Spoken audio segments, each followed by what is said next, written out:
everybody. Welcome to Look Around Florida. I am your host, Sean McFall, aka the Florida Man. I'm glad y'all could be here tonight. We got Linda Hudson already and Derek Glover. We have Charles Lauret in timeout right now. We'll be bringing him up shortly so he can introduce himself and talk about his platform for a little bit. But we do have one event coming up. We're just working on this. I'm trying to find it. StreamYard did another update, so it kind of screwed me up.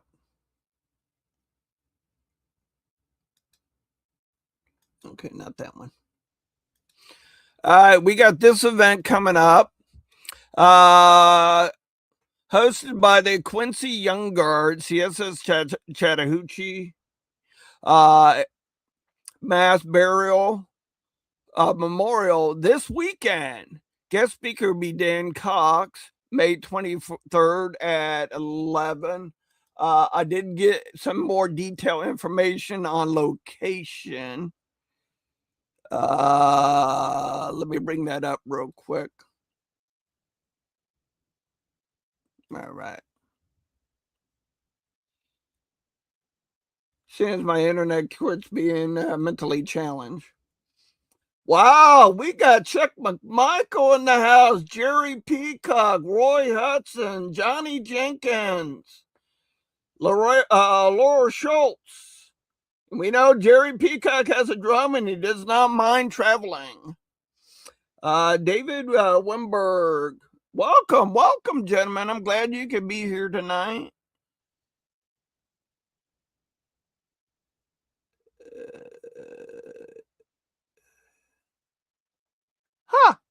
I know I got information. All right, 1 second, guys. I'm mentally challenged tonight.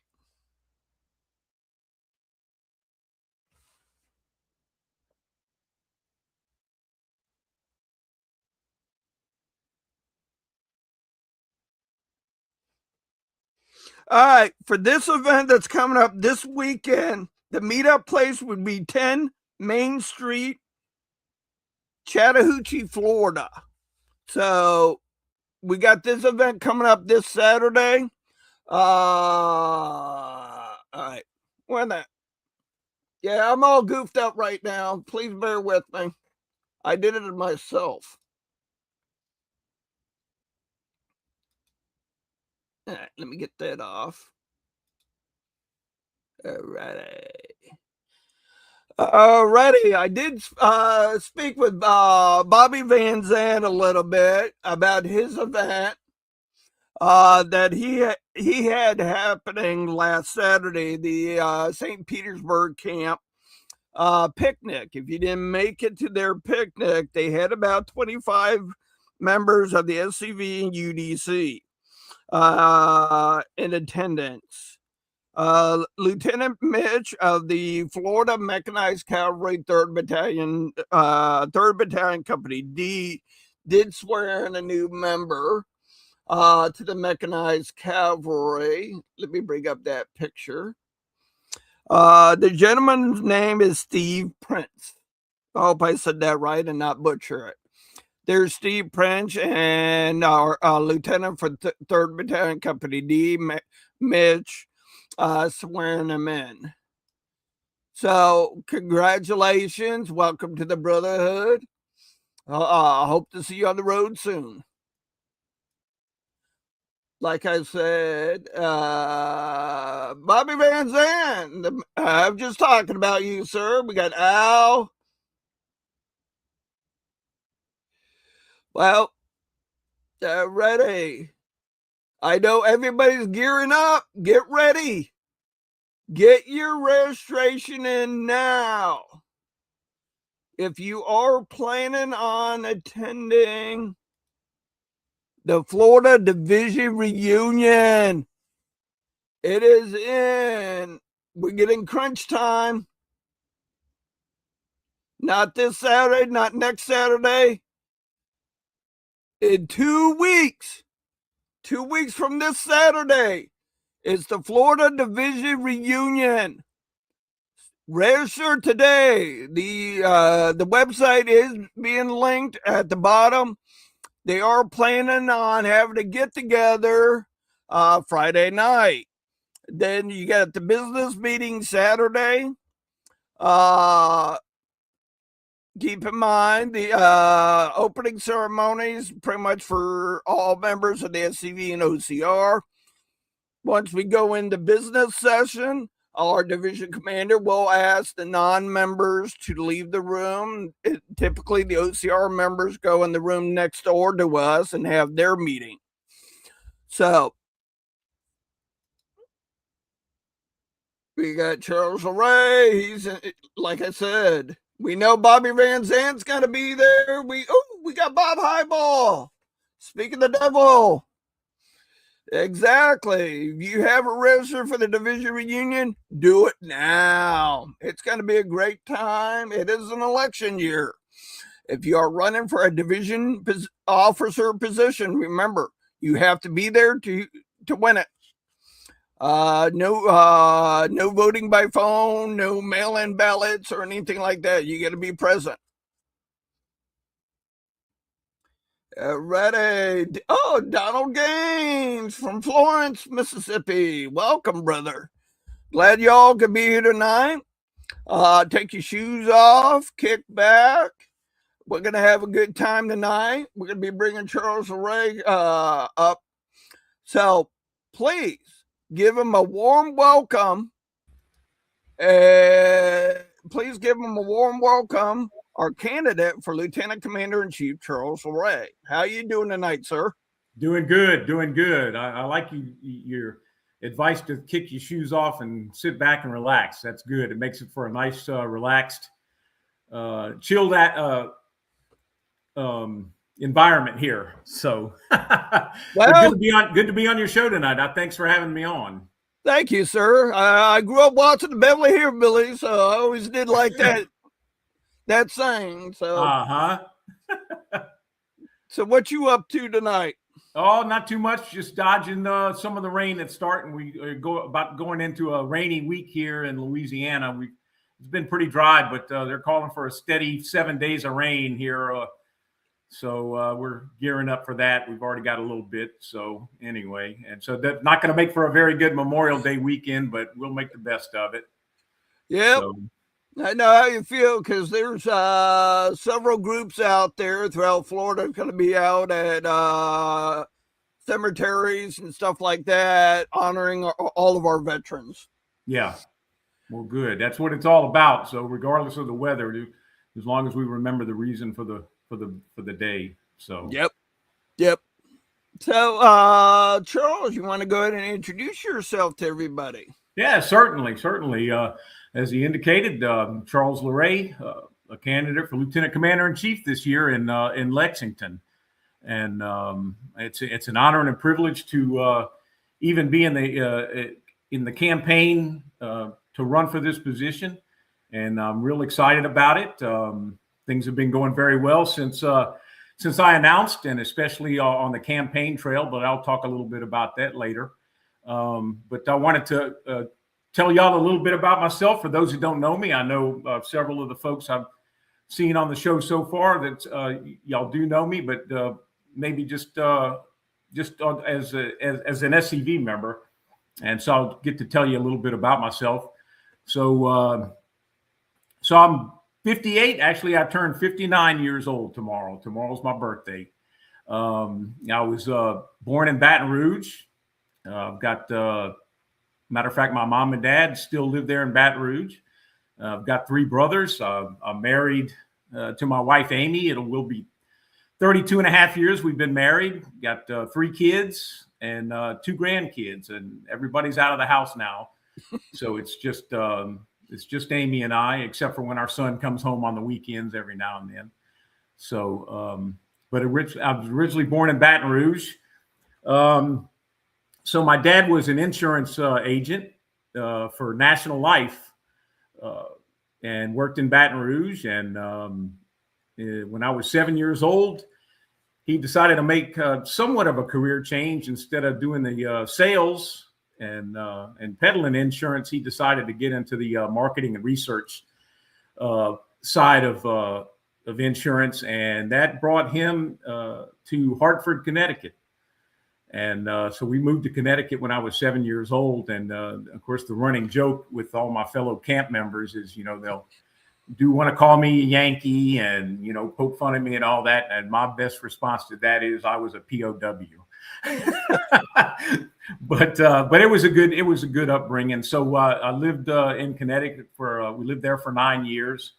And but it was interesting. It was, we'd come back to Louisiana every 2 years for vacation during the summer and to visit our family, my grandparents, plenty of aunts and uncles and everything. And so I knew that, I knew I had a connection to the South, but didn't know quite how important it was until a little bit later. But so when I was in 8th grade, my history teacher, Mr. Huntington, and this was at Henry James Middle School in Simsbury, Connecticut.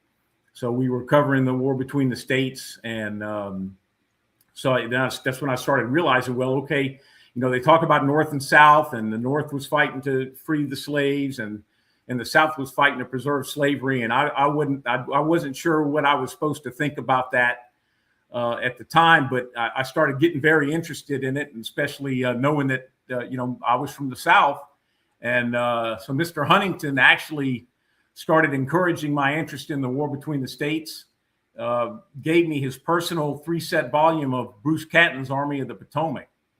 And of course, it was about the Army of the Potomac, but I didn't care. All I wanted to do was just devour everything I could about the war between the states. And that I still got that set. I've still got a lot of the penciled in arrows and comments and underlined sentences and, marked paragraphs and things like that. So once I kind of once I got the bug for the war between the states, I just really started taking off. Matter of fact, when that, some of y'all might remember I always liked drawing as well. And some of y'all might remember the Blue and the Gray television miniseries.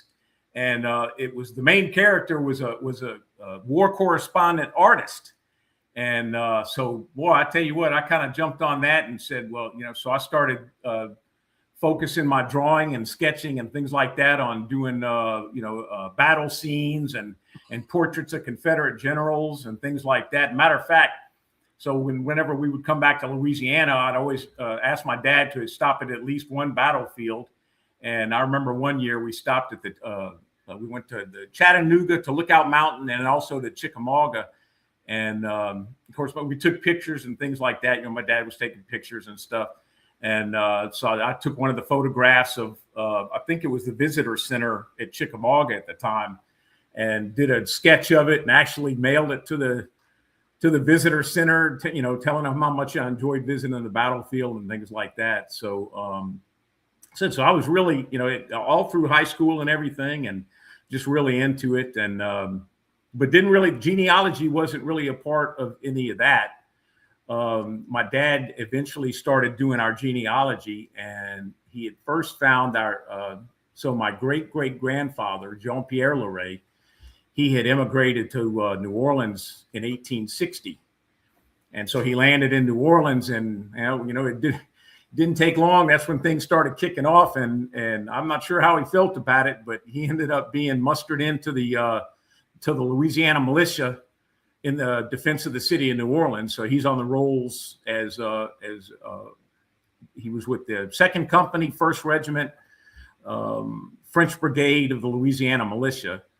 So that was pretty neat. I said, well, but there wasn't anything specific or special about, anything more about his record that really stood out. And then I got interested in the Sons of Confederate Veterans, but it just was one of those things, and I'll kind of touch on this as part of my platform. I was interested in it, but I started a career, raising a family. But when I started doing, my mom was a Fontenot, and Fontenots are very prevalent down here in South Louisiana. And about the late 1990s, got a very big volume of the Fontenot family that's basically all the Fontenot's came from one French Marine sergeant that was stationed in Alabama, and all his sons came to Louisiana. And so the book, I found my family in the book, and then eventually found a great-great-great-grandfather, Emile Simon Fontenot, who fought with Lee and Jackson in the Army of Northern Virginia. He was with the 6th Louisiana Infantry, Company C. And then when I was able to find his actual records and found out that he was wounded in action twice and ended up losing an arm the second time, man, that was just really exciting to be able to know that, man, I had an ancestor that fought with Stonewall Jackson and Robert E. Lee. And so I started looking into the Sons of Confederate Veterans once I found that out. And right about that time, 1999, a local friend of mine, he asked me to if I was interested in starting the Sons of Confederate Veterans camp in Opelousas, which is about 20 minutes southeast of where I live. And so I joined the SCV, but I joined what we had at the time was a headquarters camp of the Louisiana Division. And then I took my friend up on his offer and said, yeah, let's do this. So we started, we reactivated, we started recruiting. I started reaching out to family and friends. And we chose to reactivate a UCV or an old SCV camp number 778. And it was actually was named after a local Confederate veteran. But my friend decided that we were going to recharter, but under the name General Alfred Mouton, because General Mouton was born in Opelousas, and then he was also killed in action in the Battle of Mansfield. So he's a local hero here in Acadiana. So basically, we got the ball rolling, charted the camp in 2001, and I started off as a lieutenant commander. Like I said, having less than a year experience with the Sons of Confederate Veterans, I helped form a camp, and we've been going strong ever since. And right now I'm it circled back around. I've done adjutant, and I was commander for several years, and then but it can kind of come back around full circle where I'm serving as commander of the camp again as well. So that's a little bit of how I got started in the Sons of Confederate Veterans. And I can talk a little bit. I kind of left a few things out about my personal life. So after I graduated, we ended up moving to Maryland from Connecticut. And when I graduated from high school, I joined the U.S. Marine Corps. Actually, I enlisted between my junior and senior year. That's how much I wanted to join the Marines. And I left for Parris Island boot camp 10 days after I graduated from high school. I was an 0351, which is an infantryman. I carried what was called the small and assault weapon that was used against bunkers, and ended up doing my 4 years. That was the greatest experience. I kind of decided, I said, either I re-enlist and make a career out of it, or I, get out and look for something different. And right about that time, I kind of I got a little bit of the law enforcement bug. And so I ended up, after I got out, I ended up getting my associate's degree in criminal justice.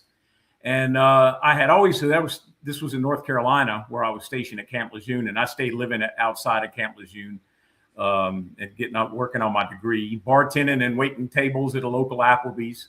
And but I always wanted to come back to Louisiana. I mean, that was always on my mind.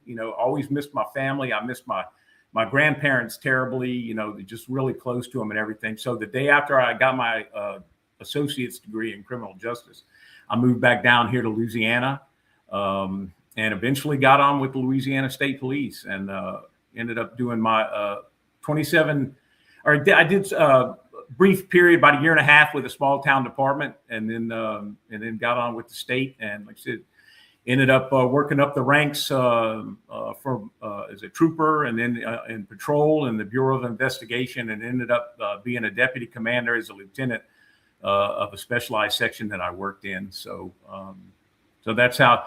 And the interesting thing is, and I'll talk a little bit more about as I progressed in my SCV career.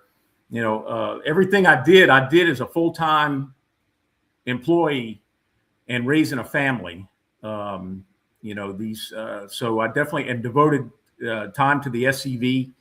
Also, ended up right about the time I joined the SCV, I ended up getting into reenacting as well, which was something I always dreamed of. And the same friend that got me into the SCV, he let me borrow some of his reenacting gear. He had kind of dropped out of the hobby, so he let me borrow a bunch of his stuff. And of course, I got the bug with that. And so, just a well-rounded SCV reenacting. And then, juggling all that with a full-time career and raising a family. And I'm proud of all the things I've been able to accomplish in the Sons of Confederate Veterans. Cool. So I can kind of start picking up where I started getting involved on the national level.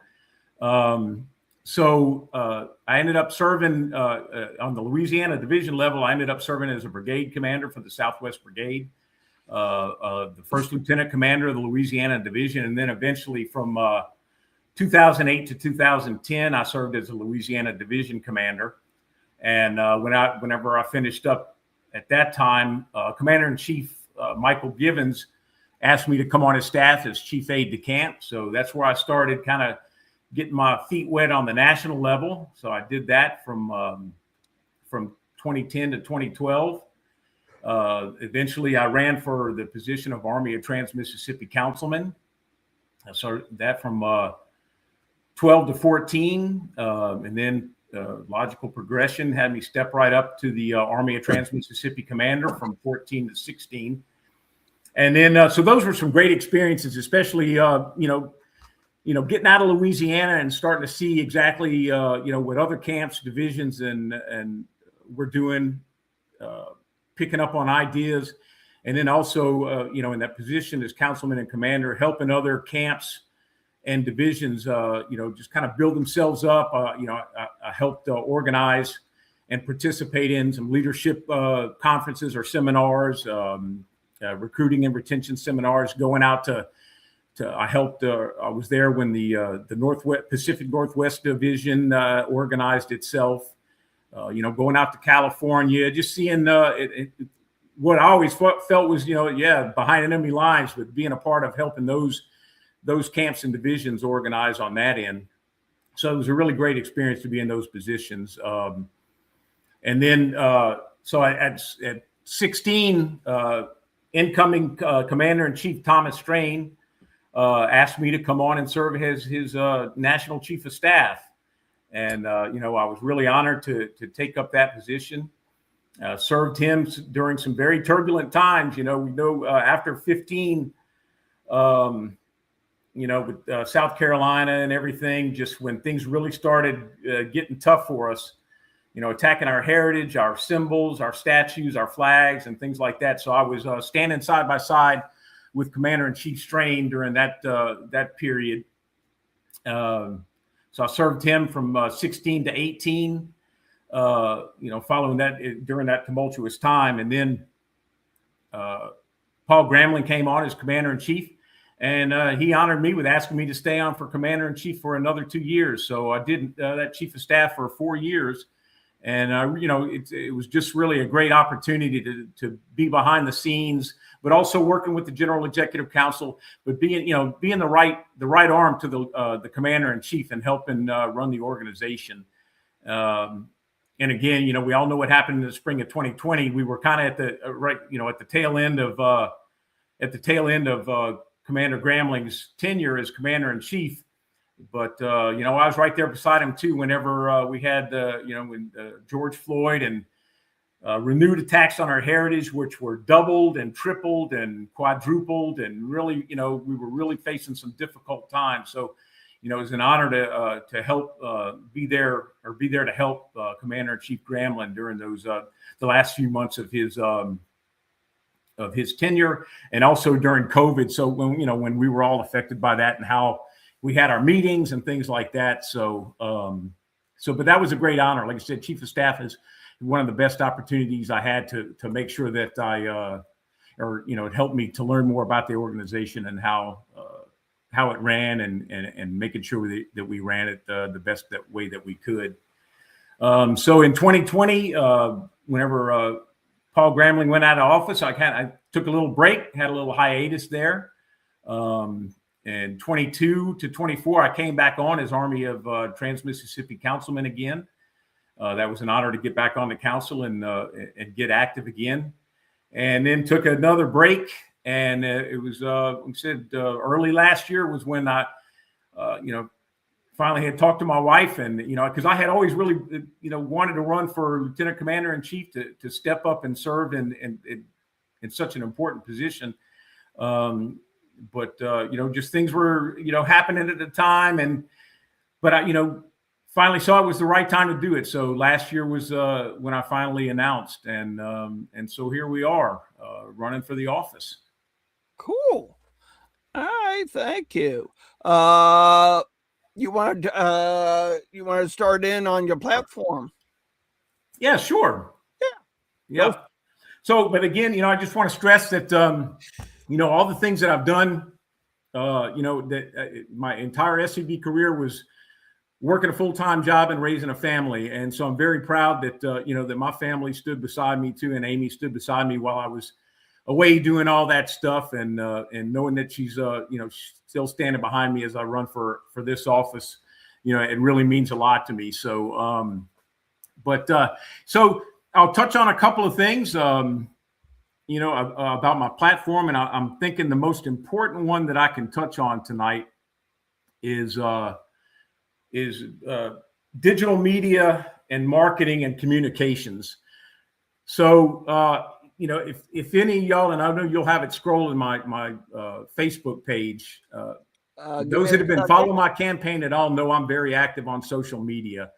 And, I plan on bringing that same energy and activity to the social media pages and things like that, that I want to see get more active with in the organization. We've had a YouTube page, we've got a Facebook page, but honestly, I just don't think they've been used as effectively as they could have. And so, as effective as I've been with my Facebook page, I want to make the Sons of Confederate Veterans Facebook page even more active. And so that's definitely something that I'm gonna plan on doing. But so we need to make better use of it, and I definitely have got some committees in mind and tapping on some people with more knowledge. I know how to use it, but I don't know everything about all the machinations, the important details that are behind it. But I know it's something that we really need to get into. So a couple of ideas that I have, and I know we're looking at a revamped website. I'm looking forward to seeing how that's going to turn out. That's going to be something very important that it gets, that we get a new website that is user friendly. Something I'd like to see is, eventually where we can get a website that actually will have an opportunity for prospective members to apply online. We have, and so, part of my platform is as much as I talk about digital marketing and social media and using all those tools and things like that, I understand a lot of our membership are 60 and older. And, when I talk about these things, I definitely it's not my intention to leave them behind or think that they're not important to the organization. They most certainly are. Matter of fact, a simple phone call and letters are still, for those that don't use email, or anything like that, it's important that camp still make sure that their older members are appreciated, and make sure we keep them in contact with them, and make sure that they are up to date and feel inclusive in the organization. So, my intention is when I talk about using social media, it's going to be both for recruiting and for retention, to make sure that everybody knows what's going on. So, the battle of public perception for our organization is one of the ways that we can use social media to make sure that we push a positive message about our ancestors. And I'm not wearing rose-colored glasses. We definitely have a fight, and the Sons of Confederate Veterans is not the only organization that is dealing with recruiting and retention issues. And the problem for us is public perception. Whereas the American Legion and the Sons of the American Revolution, they don't have those, they don't have the issues that we have. And so, it's important that we make use of social media to get a positive message out there and change the narrative. So, that's another way that we can better use social media as to reclaim the narrative. So, digital marketing is going to allow for us as a nonprofit to boost our membership and engage current members as well. And, hopefully also increase better public perception and also help in fundraising. A couple ideas I have and would like to push out. Local search engine optimization. We can claim a profile. So I'm not sure how many people know, but there's a Google business profile, and we don't have one, but we can certainly have one as a national nonprofit organization.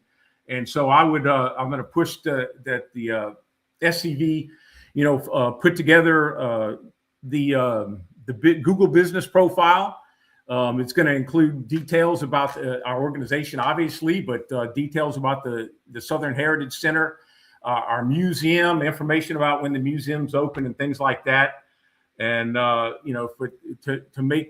increase that optimization, making sure we use good, positive keywords, terms like, fraternal organization, genealogical organization, organizations, heritage organizations near me and things like that. So want to, push for making sure we have a good, what they call SEO, search engine optimization. So we're going to push that.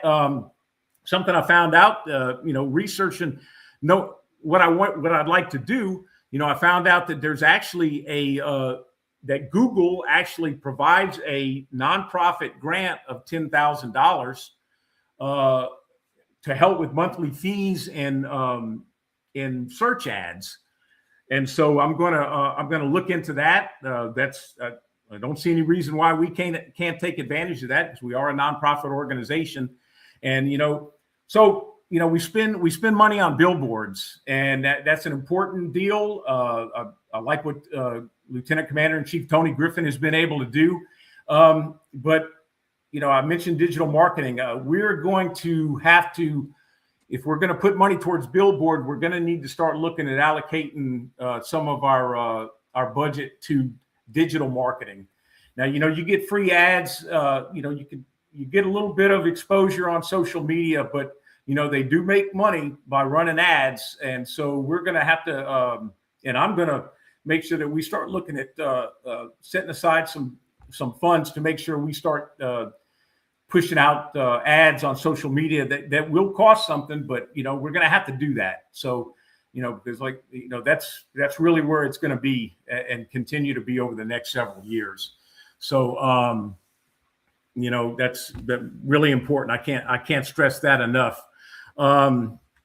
So something that I thought, doing research and in other organizations, and I'm not sure if camps do it. I know my camp does it, but now that I've got the bug, it's something that we ought to do. Is those members that join that have email addresses, we'll make sure that we get that their email addresses get to headquarters, and that headquarters actually sends out a welcoming series of emails to the members. Like I said, that'd be great for camps to do, but I think it's important that that headquarters, and I know maybe the guys at headquarters and the staff might be like, man, Charles is about to pile a bunch of work on us, but these are things that we need to start looking at doing. But so I think that's something that we can do to that'll once they join, they'll know my membership's of interest. Also, making more effective use of the telegraph.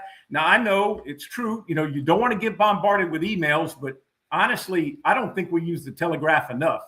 I think we get one email, maybe two a month, where there are important things going on in our organization that we really need, especially national specific events and things like that.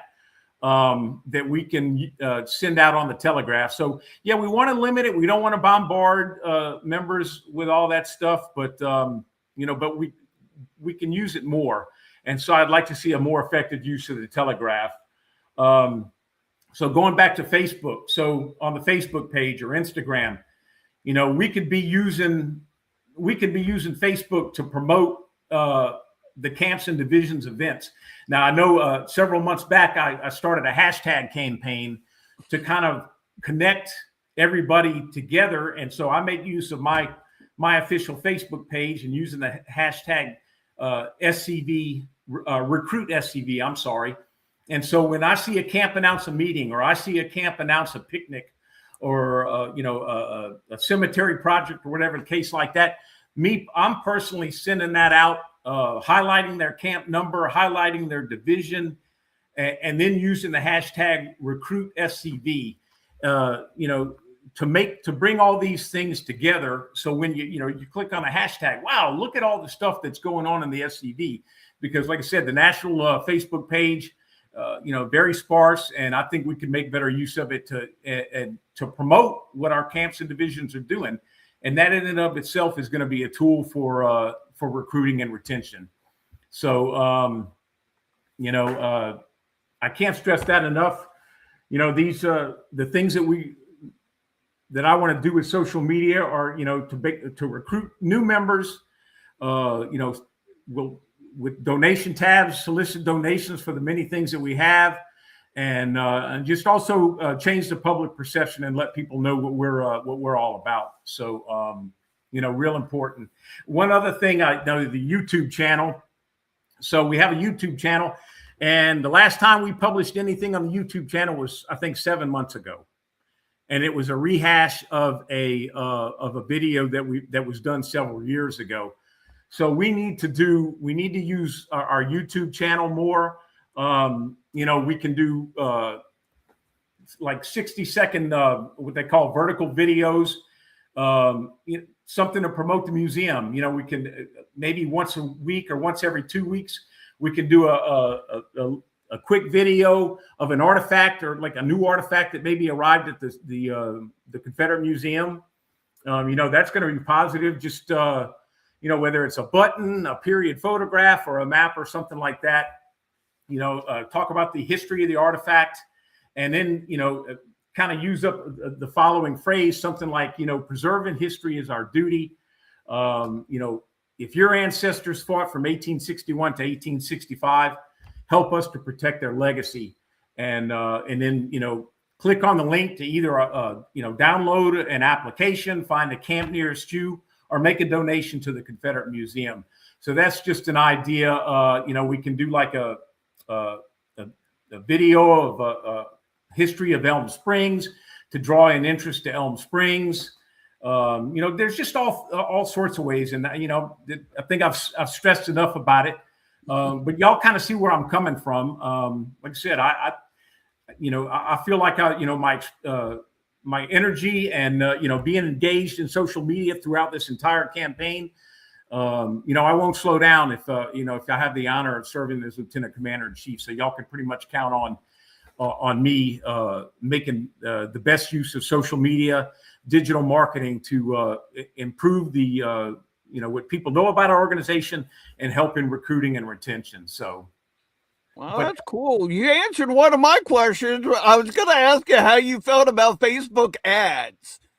Yeah, well, I've used them. I have it. I'll admit it, that some of my ads that I felt like were really important, and I felt like I needed to get more exposure. I paid money, and I ran them, and I got messages and things like that out of it. And heck, like I said, I know I've got over 2,000. Matter of fact, I wanted to share something. Yeah.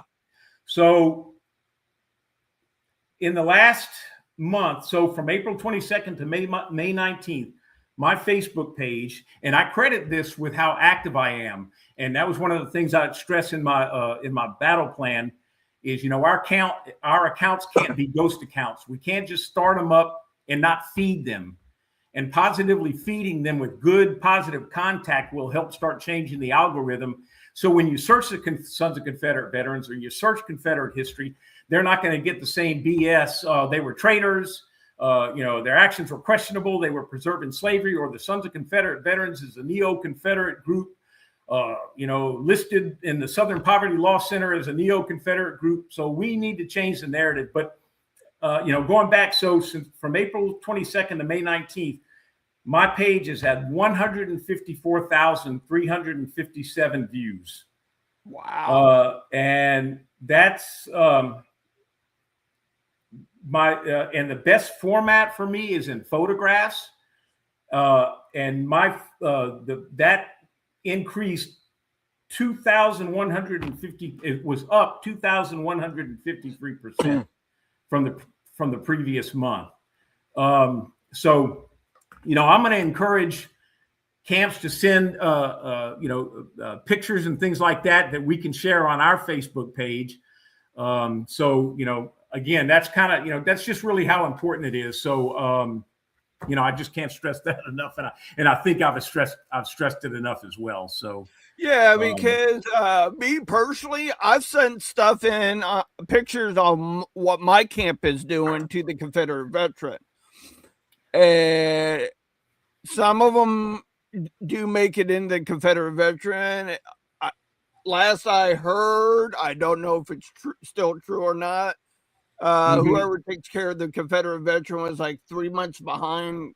I don't know if that's still true or not on getting pictures in. Yeah. But, I think, we kind of might have talked about this a little bit backstage was, sadly, we know how it is. Do you read your Confederate Veteran magazine? Most everybody goes and looks at the pictures, but still, you're right. There's only so much room that Frank has. Yep. And so, digital media, we can put a lot more out there, and even on the website, I think we can make a website that has a collage, of activities and things that are going on. Because, part of our retention problem is stagnation or people not feeling like they're accomplishing anything or we're not accomplishing our mission. So we need to share as much as we can. And like I said, that's the way we're going to do it. So, right. Yeah. Just like you said, take back the narrative, get our name out there in a positive way. That's right.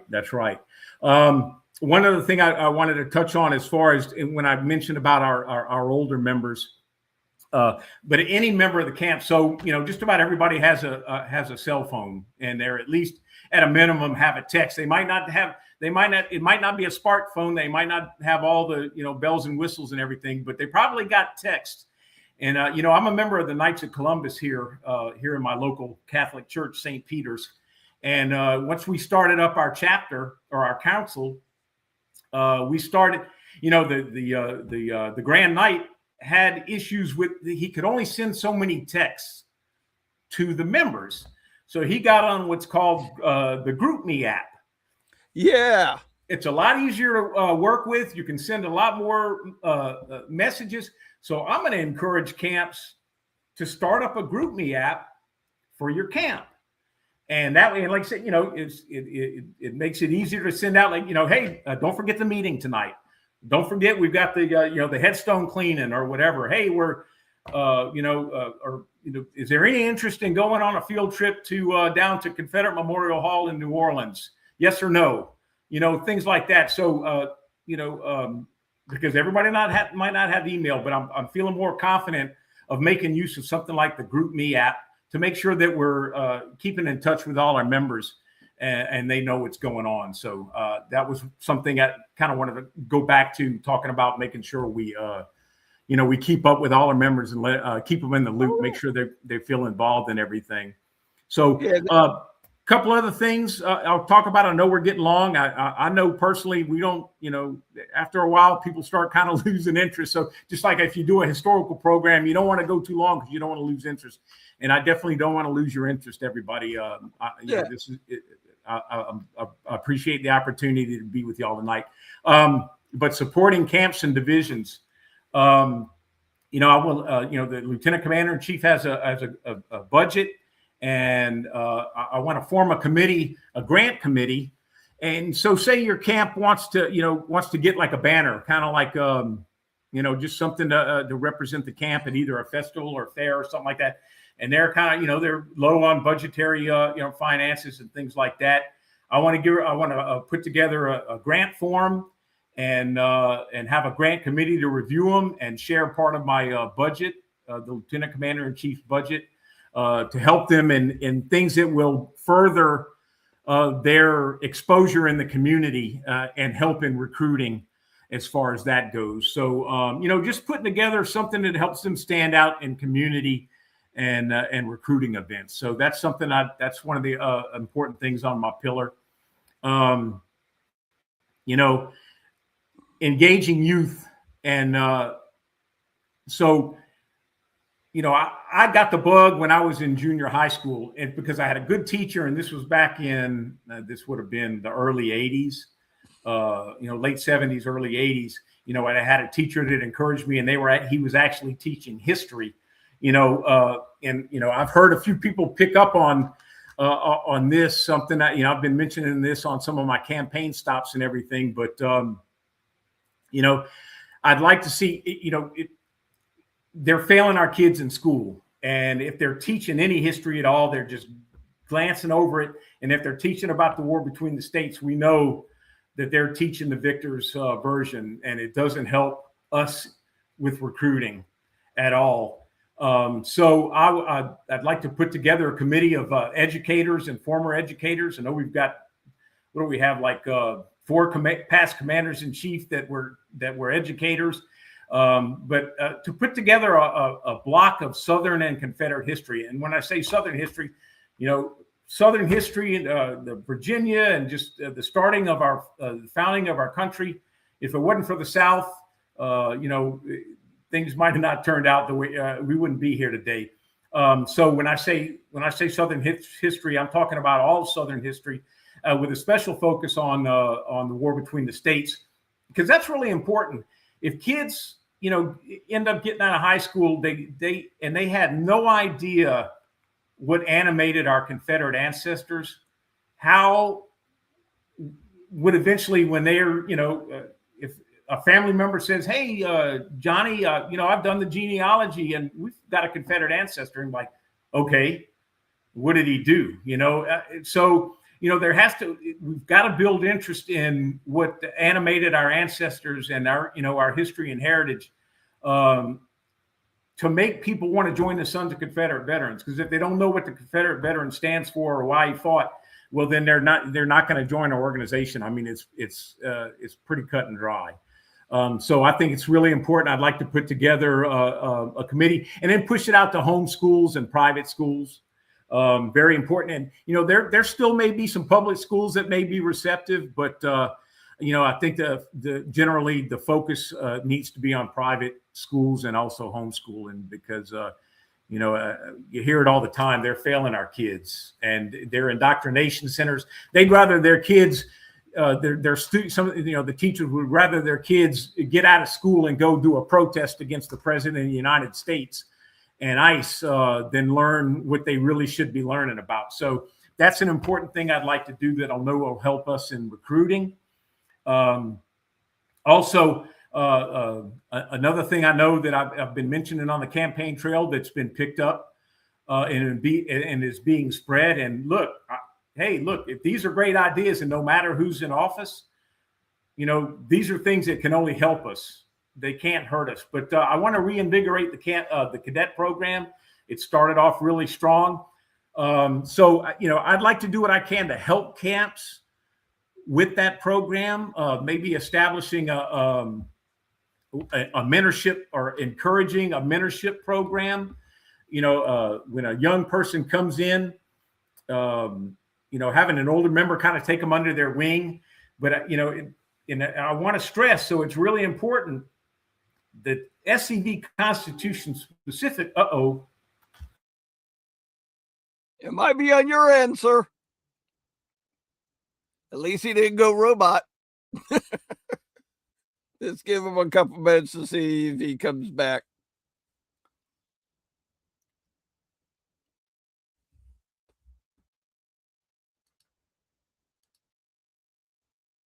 Everything on my end shows green check mark, so I don't know if it's me or him.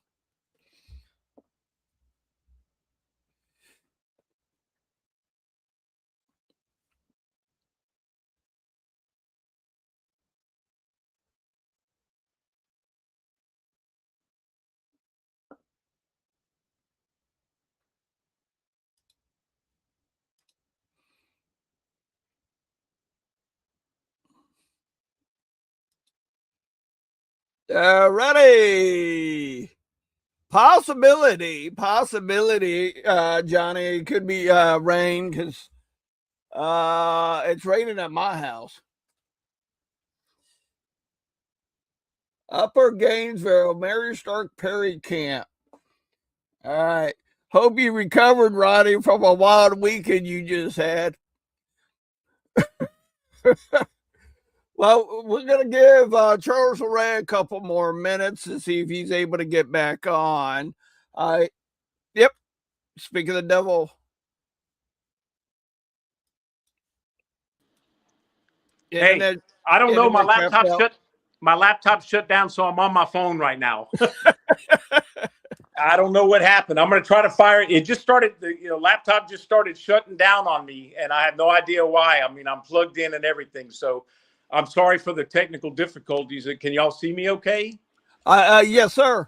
Yeah, I don't like the phone screen, but it's better than nothing, I guess. Yeah.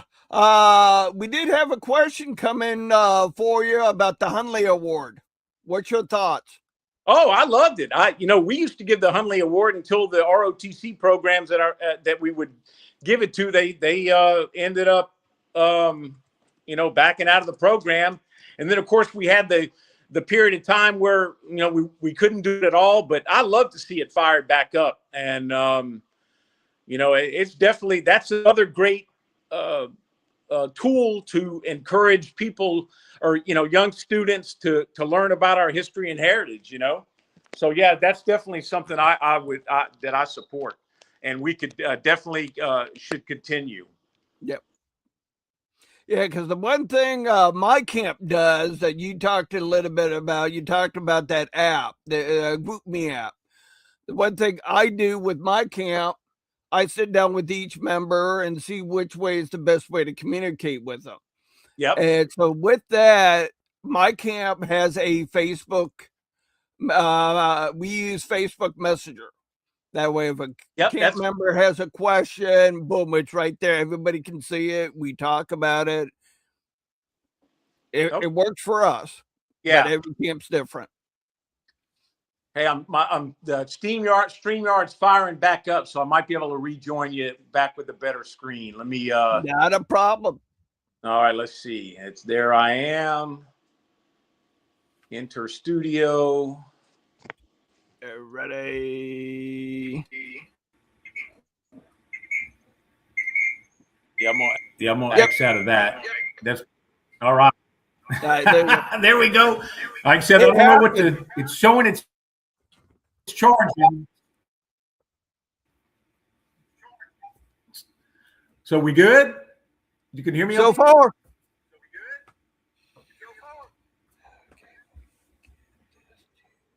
Okay, good. No, hold me. Jerry, be a little bit more specific. I know you asked, how can we get this to better communicate to a group? A little bit more detail on your question. So, okay. So what was the question again? I'm sorry. I'm not seeing the questions in the feed. I don't know what I hit. We're both having problems now. Well, I'm down here in the Everglades, so anything's possible down here. I'm surprised I don't have a possum or a raccoon at my front door yet. Oh, yeah. We're getting ready to kick up the python hunt, so that's starting this weekend. Oh, wow. Okay. Well, that sounds interesting. Kind of like Nutra hunts down here. What was that? So you said somebody had a question about group. How can we get this to be better communicating to a group? That was the question. So are you talking about the app that I suggested? I'm not too sure what he's asking me. Or there's no meat with the potatoes, so to speak. Let's see if Jerry okay, well, I mean, responds a all I little can, more. I'm just finding that, okay, so yeah, well, I'm just kind of picking up on that. I'm just, kind of going back to what I said about emails. People don't check emails anymore. I was at my Louisiana Division reunion this past weekend, and I talked to the guy that runs our email list for the division, and he said less than 25% open the email. And I'm like, that's just depressing. And but you can't make people open emails, and so that's why I feel like if the group me would be a perfect opportunity to do that. And then just making sure that if we got members, just know your members that don't have access to email or texting or the group me app or whatever the case might be, that you're picking up the phone. And it doesn't have to be the camp commander every time. Kind of have, use your other officers to kind of have a phone tree to make sure that, okay, when we've decided that we're going to have our Confederate Memorial Day ceremony on such and such a date, hey, give Mr. Jones a call and let him know, just to make sure he's in the loop. Because I tell you what, I always talked about mailing newsletters, or I would put together even kind of like a miniature newsletter. It would only be like every quarter, but man, that price of postage is just outrageous now. And I got my camp is 25 members, and but still, it's the cost of postage is really is detrimental to us even using the postal system to get out information that we need to. So, well, besides that, making sure our members get the Confederate veteran too, because all it takes is somebody with the postal service to realize where it is, what it is, and where do we go? I know we're already at 8:00, so I just want to touch on a few other things and then start wrapping it up. Yeah. So, one of the things that I think is important is reaching out to lapsed members. So we lose members because they feel like we need to find out why they left. And, is it lack of time, competing family priorities, or just feeling like their membership in the organization or their camp or the organization itself has gotten stagnant and it's not quite what they, what they wanted, or they're just not getting out of it what they thought they would. It's important that we reach out to lapsed members, and we've got thousands. We keep, even though they go into delinquent status, Adam Southern at Elm Springs at headquarters keeps them on the roll, and the numbers are staggering. How many thousands of members that have their dues have lapsed. So we need a way to and I know that between Eric and Adam, they do send out mailings to delinquent members, try to encourage them to come back. I think possibly an idea we can do, I want to look into it, is doing a campaign where we have kind of a late fee amnesty. And I understand it's only $5. If you want to come back in the Sons of Confederate Veterans, but they tell you got to pay a $5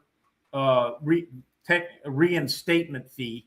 Maybe we can do like an amnesty rejoin kind of a campaign, like August rejoin month. Allowing delinquent members to reinstate, and by paying only what is required for end of the year dues, and letting them know, not making it sound like, making sure that they don't think we're reaching out to them to rejoin because it's a matter of finance. It's a matter of because we miss them and we need them in this organization. So remove the guilt, what they call it, administrative guilt, and say, hey, look, your family's legacy is missing from our roster. and let us help you come back and get your membership back, and make it easy for you to do that. So that's something I'd like to touch on. You're going robot. Sending out emails. Your internet's going downhill. Email. Yeah, there we go. But an email campaign, but sharing either email or connecting with them, letting them know things that are going on. Especially say, look, since you've been gone, we've been working hard at protecting the history of that your ancestors made. We need your hands and your voice back in the camp. Kind of pulling at the heartstrings, let them know, that's why they're members. That's why we need members, because they're part of the Army that make it important for us to keep on going as a vibrant and a full organization. So, just a couple of different things, as far as retention goes. And I'd like to, I got some great ideas, and I know I can put some people on my team. This isn't a one-man show. I'm not running for Lieutenant Commander in Chief to be the Lieutenant Commander in Chief and just do what I want. I certainly can't handle it and don't plan on handling it on my own. I know we've got, just several members that have got some great ideas. And, as a matter of fact, since I've been campaigning, I share my email address, and I've got some great ideas from members who hear me talk, and they'll say, hey, look, you said this, and I've got an idea about that. So, I want to make use of the great things that that our membership have to offer. And look, a couple other things, and then I'll wrap it up. The Lieutenant Commander in Chief is the right-hand man to the Commander in Chief. And I know what it means to be the right-hand man. Again, I served as the Chief of Staff. So I was the right-hand man to the Commander in Chief, serving in that position. But the Lieutenant Commander in Chief also does that. I'm ready and willing to step up where the Commander in Chief can't. Whatever he needs, I'll be there to help draft press releases, to address heritage violations and anything that goes up against our organization. Just making sure that I'm a good representative, and I think I will definitely make a good representative and someone that the SCV needs now to encourage new growth, new membership. Again, one of my slogans is experienced, energetic, and engaged. And if anybody see me on a campaign trail, and I like to think if you see me here tonight, on the SCV chat and Tennessee Tuesday, that I'm definitely fired up and ready to serve the organization, and willing to do it in whatever capacity in the next several years. So I think that's pretty much wraps it up for me, unless anybody's got anything. All right, we're gonna give it a couple extra minutes. If anybody in the chat has any questions. It is that time. Where is it? There you go. It is that time for question and answering. We're going to give it a couple minutes to see if our constituents have any questions. I know Jerry Peacock, he's been firing away with questions, and I do appreciate that. Let's see if anybody else has any questions. We're going to give it a couple minutes. Well, we do have Charles Lauret here. Stuff I was thinking about, Charles has already answered those questions.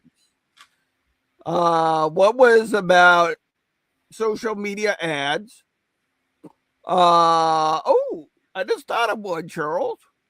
What is your thoughts about redoing the faces of the SCV videos?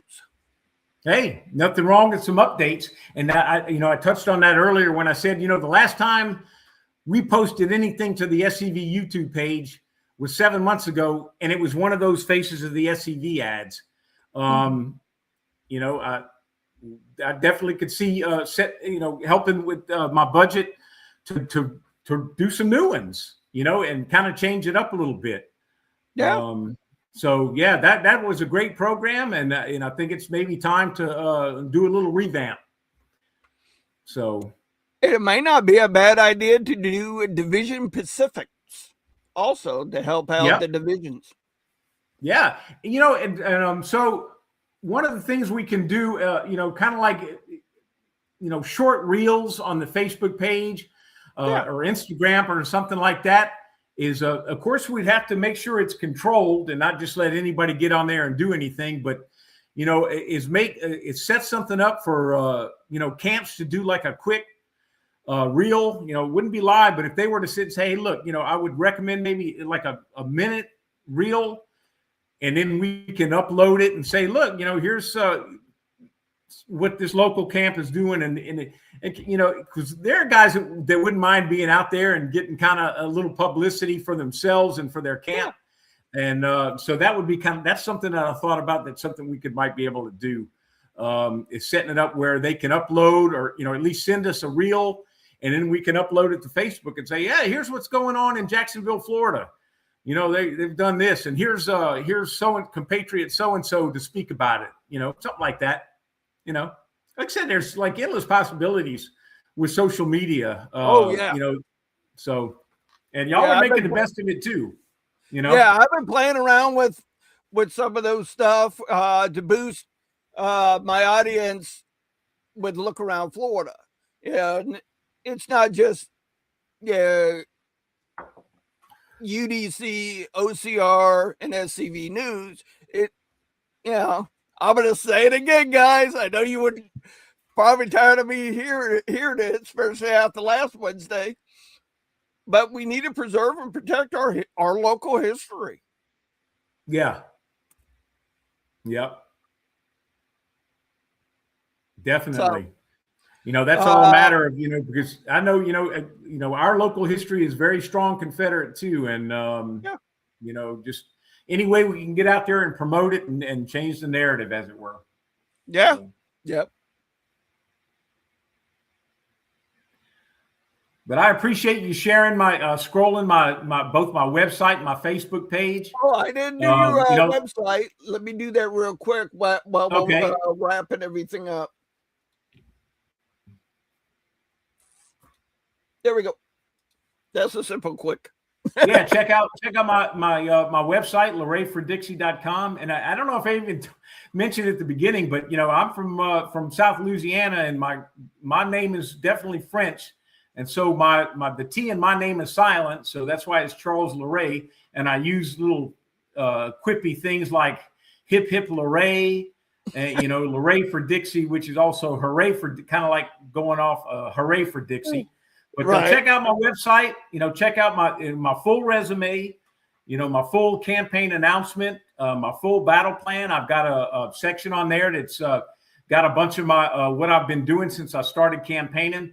Matter of fact, something that I'm really proud of is since September last year, I put nearly 18,000 miles on my little Honda Civic, traveled over 300 miles, and that's not counting once I'm there. These are travel hours, over 300 hours. And, that's how dedicated I am to this. And we don't come into this campaign, we don't decide to run for these offices.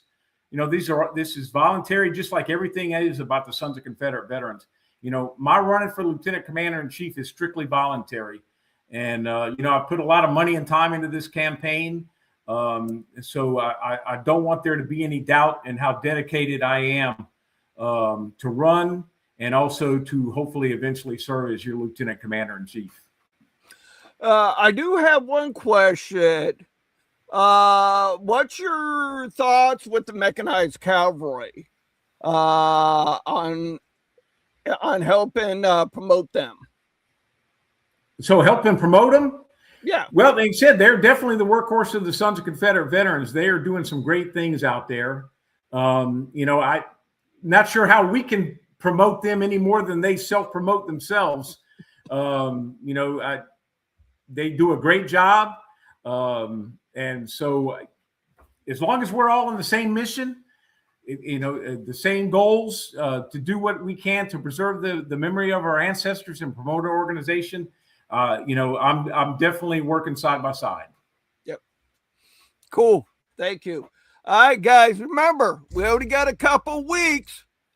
No, I am not doing the Kennedy or whatever thing, but 2 Nixon. weeks. Nixon. That's it. I had a brain Y'all fart. go to Lexington. Go to Lexington. Yep. We got the division reunion in 2 weeks in Ocala.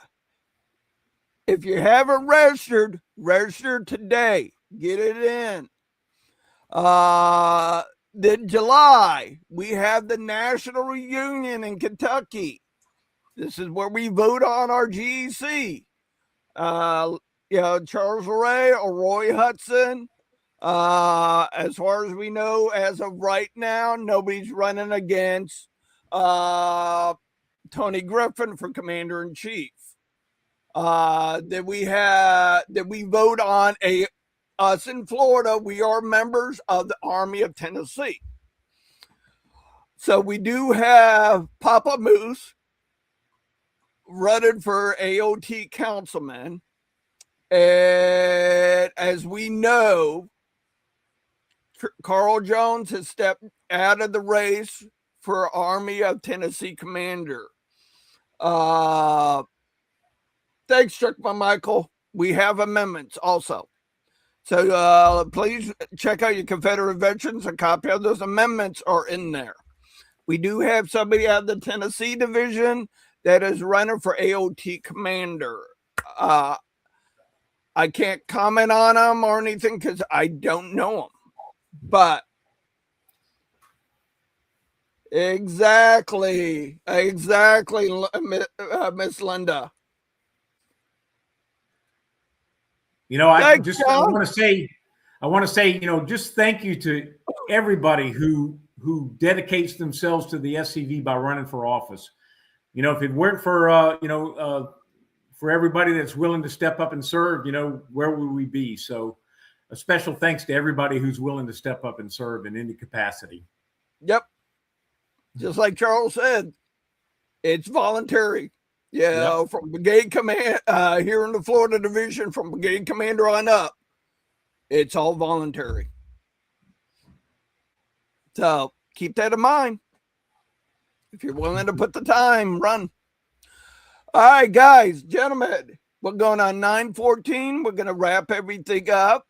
Charles Lauret, I do want to say thank you, sir, for taking time out of your day, coming on and letting us know who you are and what you're about. Well, thank you. I appreciate you letting me on. Thank you all so much. And thank you, everybody. Y'all have a good night. All right. All right, gentlemen and ladies, you have a good night. Stay Southern, stay out of trouble, and may God bless you in your adventures this week. Amen. So next Wednesday, have a good night. And we'll see what the Lord blesses us until then. My name is Nelson W. Winbush. I'm a member of the Jacob Sumner Camp 1516 Sons of Confederate Veterans. My reason for joining the Sons of Confederate Veterans after the NAACP declared they would destroy and remove everything Confederate in 1990, I decided that I would do all I could to make sure that people understood what the Confederacy stood for.